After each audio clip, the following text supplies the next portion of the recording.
retour sur Weli TV, mesdames et messieurs, bonjour et bienvenue dans votre grande édition hebdomadaire. Tout de suite les titres. L'école El Hadj Lamaba a célébré ses 2 jours de journée culturelle sur le thème La crise des valeurs, rôle et responsabilité de l'école franco-arabe face à la dégradation des mœurs. Nous y reviendrons dans cette édition. Toujours dans cette édition, le secrétariat exécutif du Conseil national de sécurité alimentaire a organisé un forum sur les perspectives alimentaires pour faire face aux maladies non transmissibles d'origine alimentaire. Le président du conseil départemental de Tambacounda, Mamadou Kassé, condamne fermement les propos déplacés du député de l'opposition, Cheikh Abdou Mbacké Bara Dolly. Les détails dans la poursuite de cette édition. Mesdames et messieurs, la chronique de cette semaine mettra fin à cette édition. Le développement, c'est dans une poignée de secondes. Au plaisir de vous servir, El Hadj Ousmane Tandigora, comme annoncé dans les titres. L'école El Hadj Lamaba de la commune de Tambacounda a célébré ses journées culturelles sur le thème La crise des valeurs, rôle et responsabilité de l'école franco-arabe face à la dégradation des mœurs afin de sensibiliser les parents ainsi que les élèves à adopter des comportements responsables islamiques. Les détails avec Badratine au micro de Weli TV. La journée d'aujourd'hui a été organisée par les élèves de l'école El Hadj Lamaba, avec le soutien de l'administration. Le thème a été bien choisi et ça porte sur la crise des valeurs, donc le rôle et responsabilité de l'école franco-arabe face à la dégradation des mœurs. Et pour cela, des discours ont été lus. On a eu un discours en arabe, on a eu un discours en français et un discours en anglais. Le directeur lui-même aussi a prononcé un discours par rapport à ce thème-là. Nous avons une conférence également qui vient de se terminer. Il y a également des sketchs qui ont été donc faits par rapport à ça. Et la leçon qu'on peut retenir de ça, c'est donc que l'école franco-arabe qui aujourd'hui peut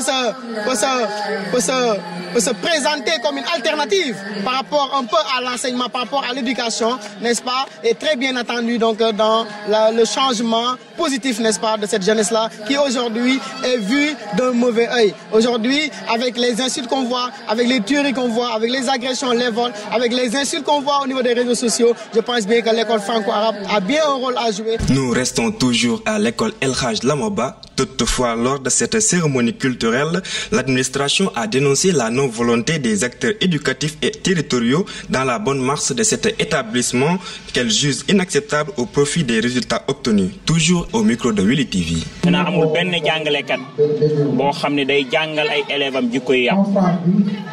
Il n'y a aucun enseignant qui enseigne à ses élèves de mauvaises vertus. La mission de l'enseignant est de véhiculer de bonnes valeurs, de former des générations qui, une fois sorties de l'école, là où elles prendront la parole ou feront des œuvres, qu'on sache que ce sont des responsables. Ce qu'on apprend à l'école devrait être mis en pratique, surtout pour les écoles franco-arabes où on enseigne les sciences islamiques à travers le Coran et la tradition du prophète, paix et salut sur lui, où tout n'est que valeur. Apparemment, jusqu'à présent, les autorités ne prêtent pas attention à ces écoles. En termes de résultats, elles sont prêtées attention. Mais pour ce qui est de l'appui en matériel didactique, le bas blesse. Une école qui compte plus de 800 élèves, mais c'est comme si elle était la moins avancée de toutes en termes d'appui. C'est comme si, dans tous les plans, notre maire et notre président de conseil départemental ne savaient pas que cette école existe. Regardez bien combien de personnes nous comptons dans cette cérémonie. Aucune autorité n'y est présente. Elles ont toutes été saisies. C'est très rabaissant pour leur compte. Nous dénonçons cela à travers vous, médias, pour qu'elles puissent nous entendre. Si elles ne savent pas ce que cette école représente pour la région de Tambacounda, les parents qui y ont leurs enfants savent ce qu'elle représente. L'inspecteur d'académie et l'inspecteur de l'éducation et de la formation savent ce qu'elle représente en termes de résultats. Si ce n'est qu'en termes de résultats qu'existe l'école franco-arabe, mieux vaut qu'elles sachent qu'elles ne l'ont pas assistée comme ils devraient. Toujours avec l'éducation, l'école islamique du quartier Liberté a organisé une conférence islamique de fin d'année.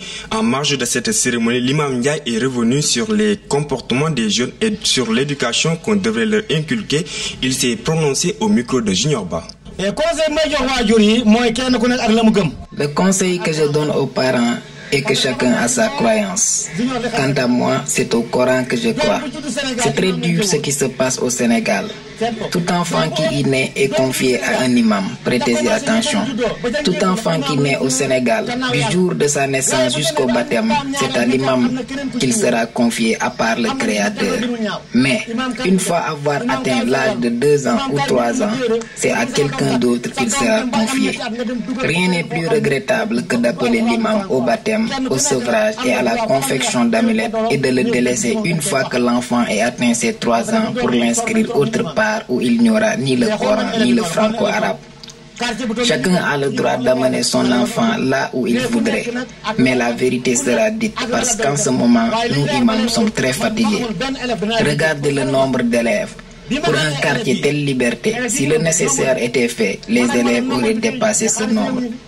Chacun avec ce qui lui convient de faire. Mais ce qui est sûr, si moi j'avais ne serait-ce qu'un seul élève, j'allais enseigner. Ce nombre d'élèves que nous avons aujourd'hui, moi et madame, ce n'est ni eux, ni de l'argent qui nous retiennent ici, mais bien l'amour. Parce que ce que je devrais avoir ne dépend ni des élèves, ni de leurs parents, plutôt du Créateur. Et je le prie, tant que je le pourrai, j'enseignerai à ces jeunes enfants. Dans le souci de préserver la santé des populations, le secrétariat exécutif du Conseil national de sécurité alimentaire, sous la participation de toutes les parties prenantes, a organisé un forum sur les perspectives alimentaires en vue de faire face et de mieux prévenir des maladies non transmissibles d'origine alimentaire. Les détails de cette rencontre. Donnant suite au Forum national prospective alimentaire du Sénégal organisé en juin dernier à Dakar, le secrétariat exécutif du Conseil national de sécurité alimentaire en a tenu un nouveau à Tambacounda pour réfléchir et apporter des solutions sur la flambée vertigineuse des maladies non transmissibles d'origine alimentaire. En marge de cette rencontre, la coordonnatrice nationale des bureaux régionaux de sécurité alimentaire est revenue sur les solutions qui ont été proposées. Parmi les recommandations, il y en a beaucoup, mais on peut en citer certains, comme vraiment le fait de renforcer les campagnes de sensibilisation, donc sur une bonne alimentation, sur comment s'alimenter, les modes alimentaires, également sensibiliser les acteurs locaux sur le contrôle sanitaire des aliments, parce que nous avons des marchés, au niveau de nos marchés, on a un foisonnement des produits importés, dont nous avons aucune visibilité sur la qualité. Il est important que les acteurs locaux puissent trouver des stratégies, des mécanismes pour vraiment contrôler ces aliments-là, s'assurer de l'innocuité de ces aliments que nous consommons pour que vraiment les populations puissent préserver leur santé.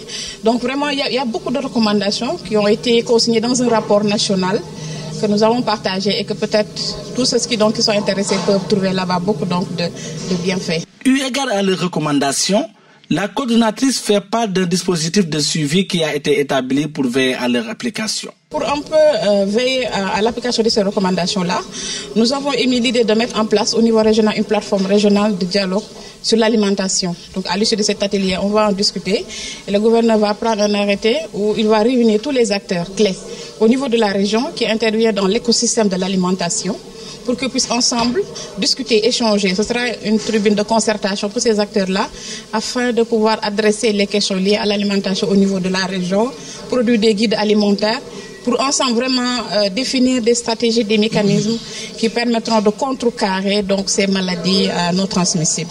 Le Forum national prospective alimentaire du Sénégal a pour objectif de convier les acteurs de la sécurité alimentaire et de la nutrition à se retrouver pendant 2 jours en vue de tenter d'apporter des éléments de réponse clairs à ces 2 questions essentielles. En marge d'une rencontre avec l'ensemble des maires du département pour définir les stratégies à adopter en vue des élections législatives, Mamadou Kassé a condamné fermement les déclarations d'une particulière gravité du député de l'opposition, Cheikh Abdou Mbacké Bara Dolly, visant la personne incarnant la plus haute institution de la République. Il s'est prononcé au micro de Willy TV. Abdou Bara Dolly est sous le joug d'un article de la Constitution parce qu'il a attaqué une institution.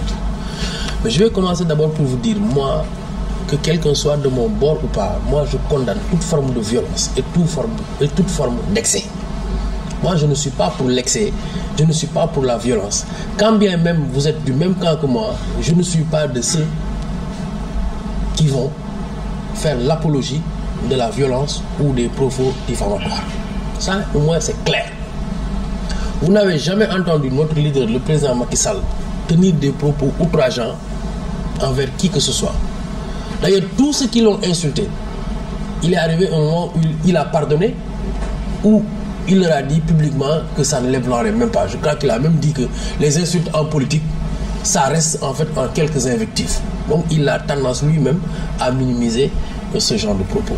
Mais cela ne veut pas dire que nous devons laisser dans ce pays les gens insulter des personnes de bonne foi, dignes, patriotes, mais au nom de quoi? Et au nom de quel intérêt? Pour nous, cela, c'est d'un rejet total. Mesdames et messieurs, place à l'actualité internationale et vous serez servi par Takou Diédiou. Merci. Et l'actualité internationale débute en Britannique. Le gouvernement britannique voit son premier vol de demandeurs d'asile vers le Rwanda annulé faute de passagers. L'avion qui devait initialement transporter 130 migrants a été cloué au sol par une décision en urgence de la Cour européenne des droits de l'homme, une annulation qui met à mal la nouvelle politique migratoire de Boris Johnson.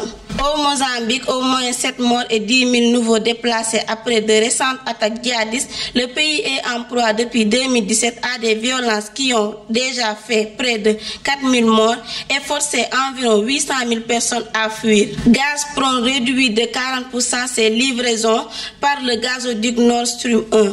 La fourniture de gaz russe a chuté subitement mardi 14 juin. Officiellement, l'opérateur du gazoduc a à peine remplacé des pièces du groupe Siemens en cours de réparation au Canada. Le cours de gaz a rebondi de 16% dans la foulée. C'était tout pour l'actualité internationale. À vous, Elage. Merci de nous avoir servi Takou Diédiou. La chronique de cette semaine mettra le focus sur la sécurité alimentaire.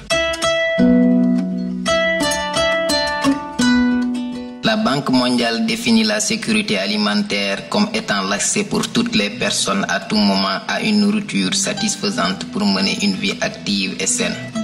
Cette définition trouve difficilement satisfaction dans de nombreux pays du monde et surtout en Afrique.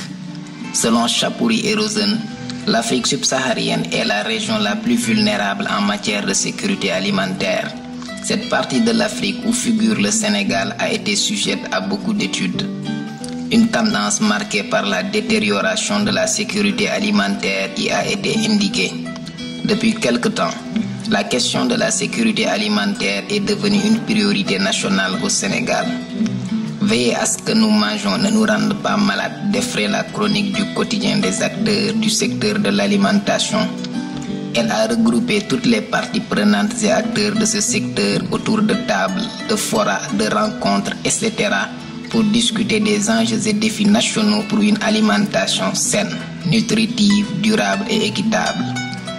Des politiques ont été définies et des stratégies ont été adoptées pour tenter de parvenir à la sécurité alimentaire et de réduire énormément le nombre de personnes sous-alimentées. Des prospections alimentaires naquirent pour faire asseoir un forum national.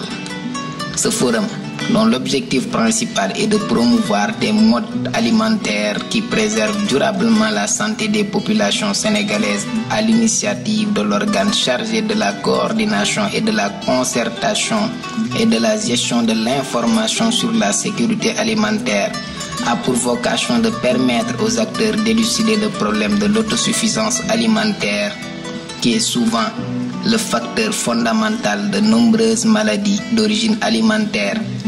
D'autant plus qu'il a été noté à la suite d'enquêtes annuelles menées une augmentation fulgurante des maladies non transmissibles d'origine alimentaire. Il s'agit, en termes de finalité et ou de vision, de s'arrimer aux objectifs du plan Sénégal émergent, de sorte qu'à l'horizon 2035, le Sénégal, qui sera alors parmi les pays qui auront émergé, offre un exemple au reste de l'Afrique, voire du monde, un modèle d'alimentation qui préserve sa population des maladies liées aux pratiques alimentaires inadéquates. C'est tout le sens et la justification de ce forum national sur les perspectives alimentaires du Sénégal. Mesdames et messieurs, c'est la fin de cette grande édition. Merci de l'avoir suivi. Merci à l'équipe technique. Bonne suite des programmes sur Willy TV.